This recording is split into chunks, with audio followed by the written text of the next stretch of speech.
This time on Poll Hub, more and more of the media's coverage of politics has been reduced to the horse race. Who's up, who's down?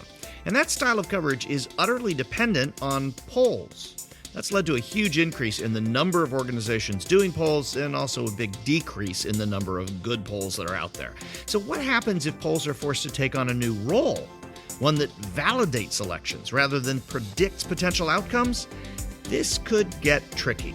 Also, the Republicans' big tax reform bill appears to be historically unpopular, even among Republicans. What's the story there? We're going to dig into some recent polls to find out. Let's get started.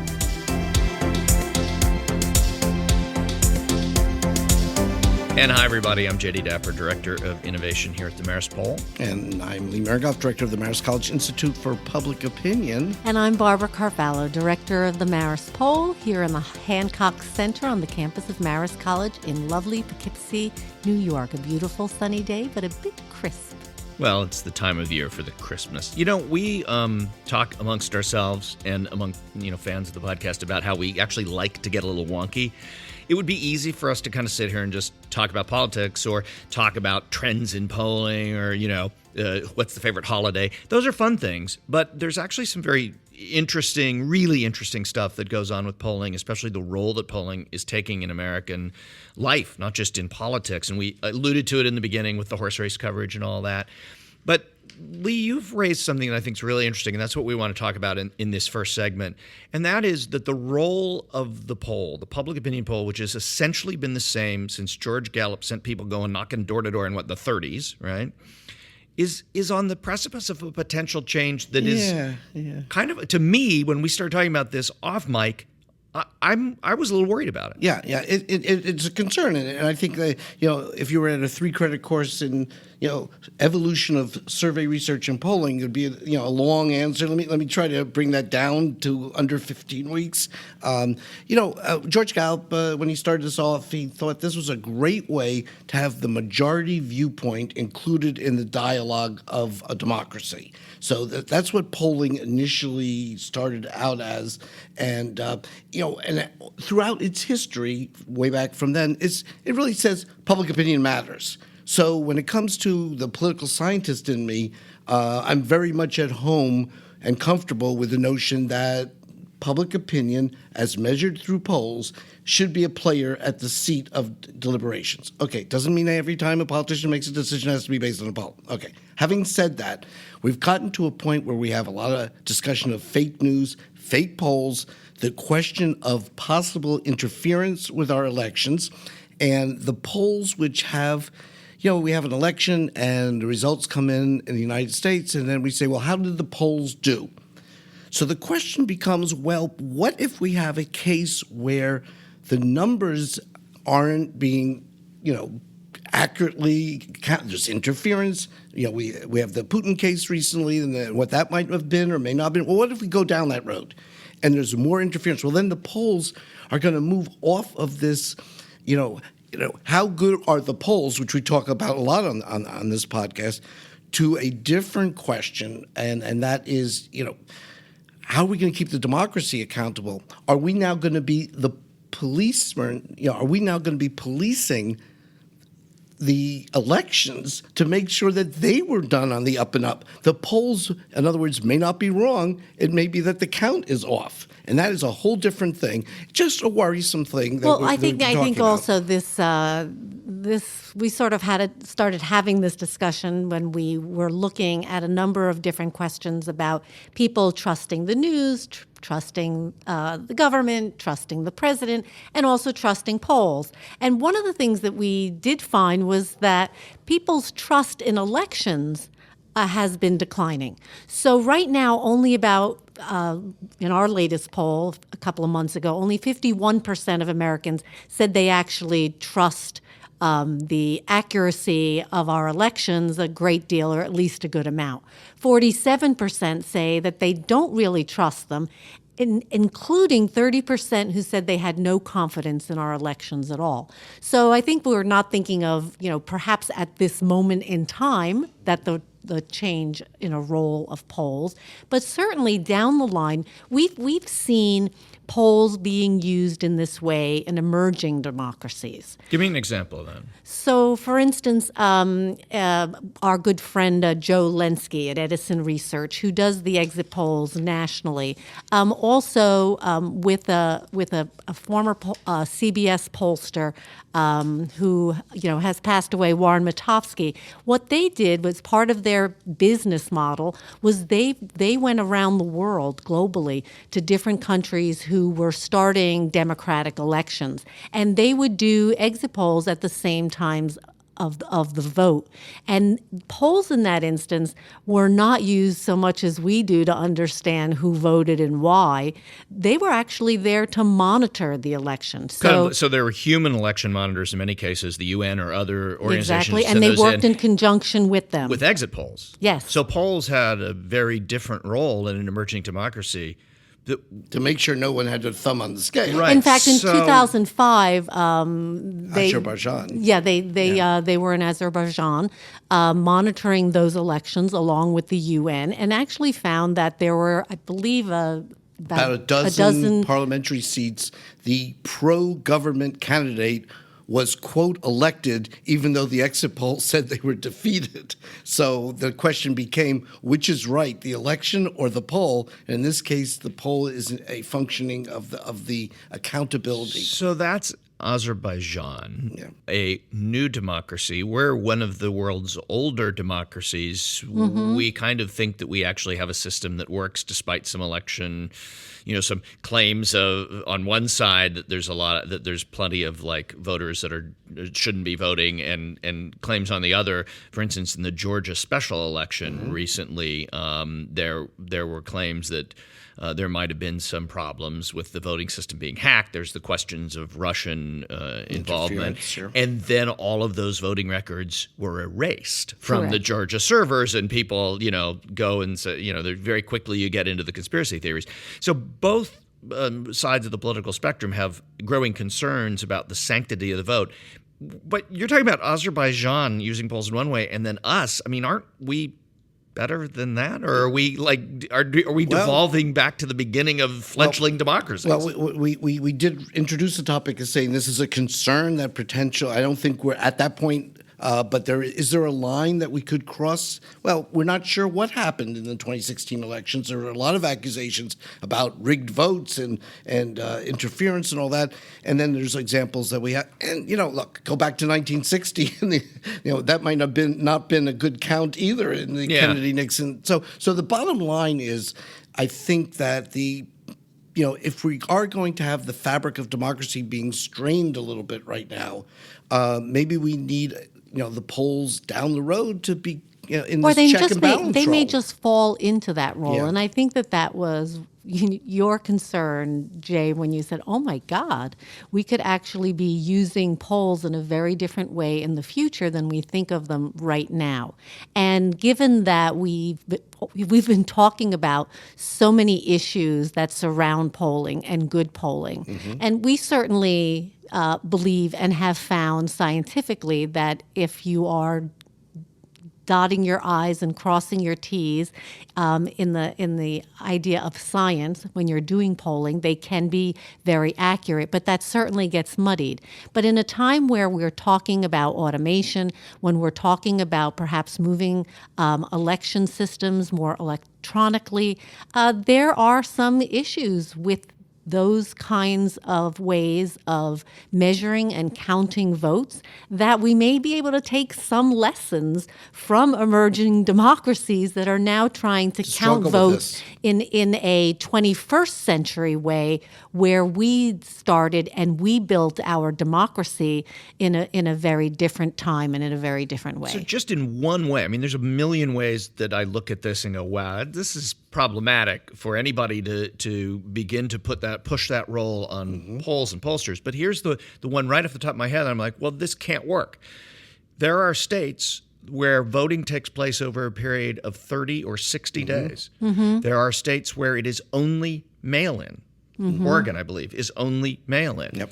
How do you measure the results unless you're polling every day and somehow aggregating how many people vote over a certain period of time?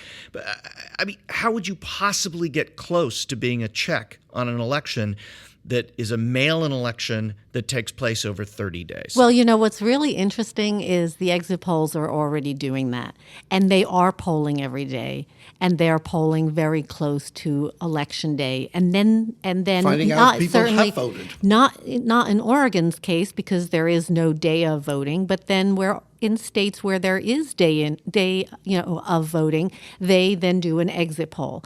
And so that is actually already happening.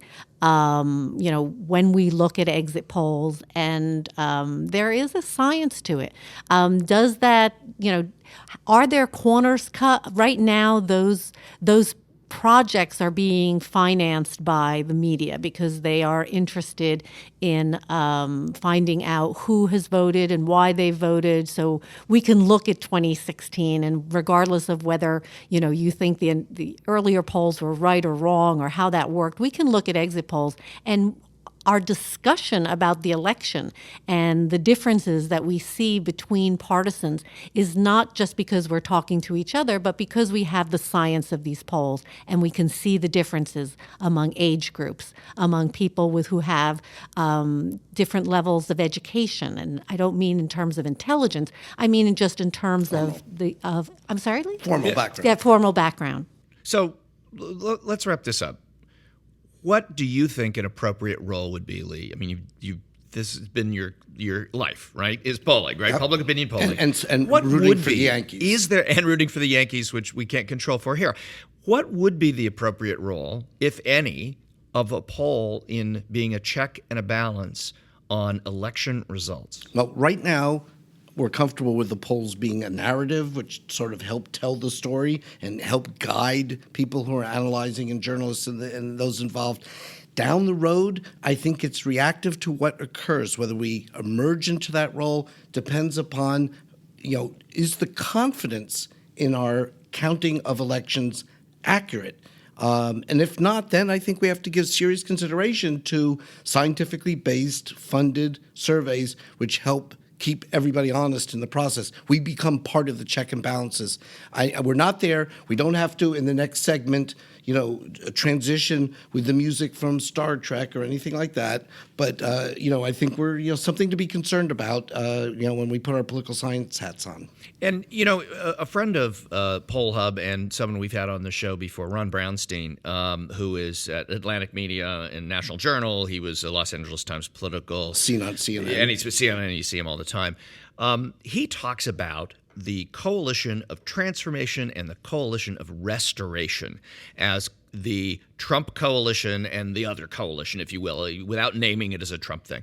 And it's an interesting way of looking at the electorate as people who are conservative with a small c and maybe progressive with a small p, looking forward versus looking to what it is or looking to the past. And this is kind of a traditional thing in politics. But in the context of the tax bill that has been, taking all the oxygen out of Washington for a while, he had some really interesting looks at that and discussions about that. And now we have polling data around that. Let's talk about that. Yeah, well, I think, first of all, you do identify these two groups that Brownstein, I think, really has provided leadership on from a political analyst standpoint, and the notion that I think during the Obama years, where there was these groups were ascending, the notion that the electorate was transforming into something very different, and now with Donald Trump, it's this notion of the coalition of the restoration, the return, make America great again kind of thing. Yes. That was his big deal, is the most important word in MAGA is again. Yeah, and then so we see this tax bill coming through, and and I know Barbara's about to talk about some numbers, but let me just point out that who's on which side. Well, the tax bill clearly is targeted against urban America, blue states, college kids, millennials. Well, that's the coalition of the transformation group. I mean, that's the Obama group. And then, on the other hand, red states, rural areas. These are the. But it's the tax reform bill isn't targeted at them either. It's targeted at a group that Ron doesn't talk about, which is like really rich people. Which Can be part of that's a good the point. Yeah, and I think that, and I think, Jay, that's an interesting point because Gallup also has done some work on what business means to different groups of people. And when we look at, I think, tax reform and what has been going on in the discussion in Washington, it has been a very corporate business focus and a very targeted group of individuals that are benefiting from a lot of the changes that they will be making. But Republican or Democrat or independent, when they describe business, they're actually thinking of, believe it or not, the mom and pop shops that they relate to in their communities, kind of the main street businesses. And so there really is a significant disconnect between even what the concept of business means from our public officials and from the rank and file voter and American resident. So what are some of the numbers we've seen behind the top line polls here that kind of get into where the popularity or the impression of this tax reform goes? Well, we did a poll with NPR and the PBS NewsHour just a couple of weeks ago, but what we found is the numbers seem to be resonating very similarly, regardless if it's the Q poll or the Gallup poll, which have been done more recently. In our poll, we found that only about 31% of Americans favored what was going on in Washington with the tax reform plan, and 57% disapproved. Now, there was a huge partisan divide on this. 81% of Democrats disapproved, as did 60% of independents, but only 29% of Republicans disapproved. 62% of Republicans actually did approve of the question, of tax reform when we asked the question. And I think that's been found in most of the polls that we've been seeing. So that's the base. That's the base. But I think one other finding that was really interesting is regardless of political party, and we're always talking about how polarized things are, but regardless of political party, nobody wants to increase the debt. So when you talk about increasing the debt, even for tax cuts, and we framed the question exactly that way.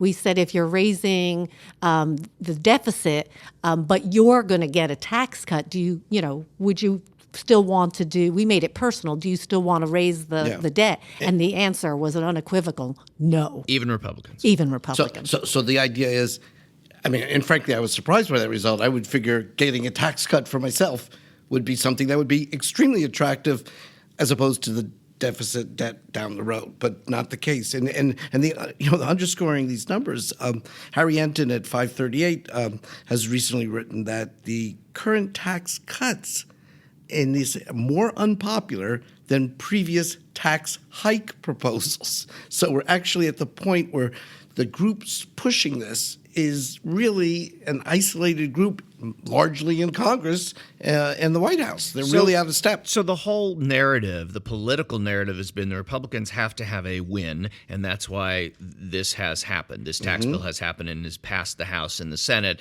and goes to reconciliation and may end up on the president's desk.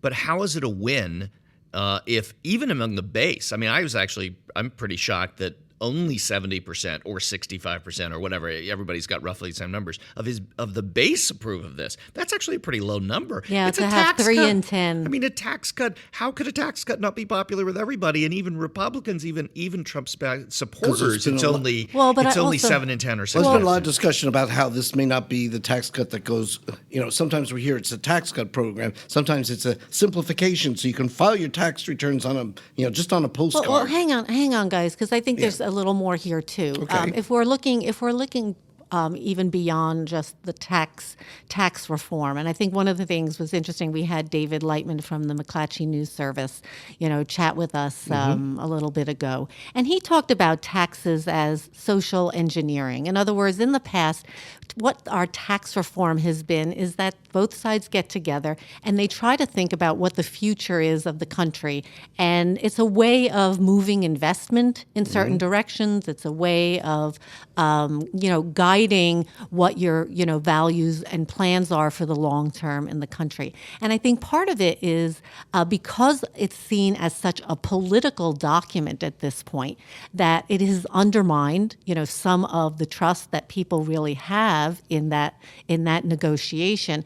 And really the other issue is that if we look at polling and what is top of mind for most people, now certainly tax cuts are important to Republicans and independents who lean Republican, but across the board, people want jobs and people want health care. But on jobs, Trump argues and Republicans argue, well, this is a great job creator. This tax plan will be a huge job creator.